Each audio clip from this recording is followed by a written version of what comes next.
Hello, this is Tony with Sunset West Fine Outdoor Furnishings, welcoming you to our first episode in our how-to series. Today we're going to teach you how to repair damaged wicker. The tools required are a flathead screwdriver and a pair of scissors. So let's get started. Remember, the blue piece of tape represents the damaged piece of wicker.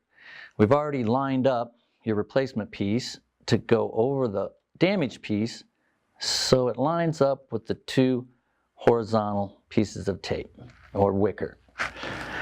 Gently lift up this piece with your screwdriver, push it through, lift up this end,